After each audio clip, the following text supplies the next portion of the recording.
और फरवरी सीरीज की समाप्ति। और बहुत इंटरेस्टिंग इसलिए भी है क्योंकि अब यहाँ से लेकर मार्केट को अगले एक महीना और करीब 1 महीना 10 दिन ट्रिगर मैन्युफैक्चर करने पड़ेंगे। मतलब मैं सुबह भी आपका शो देख रहा था, पूरी कोशिश कर रहे थे कि इसको बताने के लिए, इम्पोर्टेंस दिखाने के लिए, लेकिन अनफॉर्चुनेटली अर्निंग सीजन खत्म हो गया और उसके अलावा बजट का पूरा वो सब चीज़ें खत्म हो गई। अदानी फैक्टर जो था वो भी ऑलमोस्ट न्यूज़ के हिसाब से जो बल्क ऑफ द न्यूज़ थी वो आउट हो चुकी है।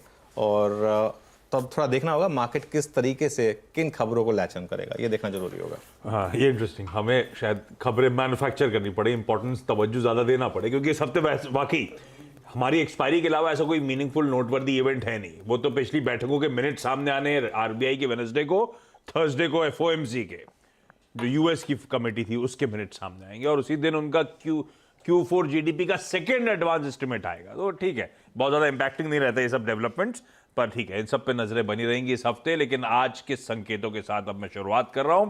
एसजीएक्स निफ्टी सुबह से कह रहा है हम 30 पॉइंट के आसपास के उछाल के साथ शुरुआत करेंगे।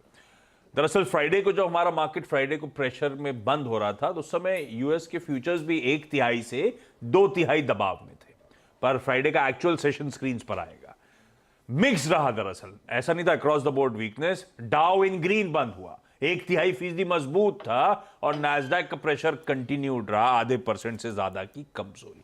तो मिला जुला वहां का सेशन, और आज यूएस के मार्केट्स छुट्टी एंजॉय कर रहे हैं। हालांकि जो फ्यूचर्स अभी भी ट्रेड कर रहे हैं वो सुबह से लेकर अब तक उनकी कमजोरी कमी हुई है। पहले 1/3% तक यूपे 7 बजे यूएस फ्यूचर्स दबाव में थे, अभी 8 बजे की तस्वीर ये है कि वो स्लाइटली इन रेड ही रह गए। इसीलिए एसजीएक्स निफ्टी भी डटा खड़ा हुआ आपको 30 पॉइंट के आसपास नजर आएगा। ये वो कहां छोड़ा था और कहां खड़ा हुआ है, इस पे कुछ बोलने की जरूरत है नहीं, आप लोग नोट डाउन कर लीजिए यूएस के फ्यूचर्स कहां खड़े हैं।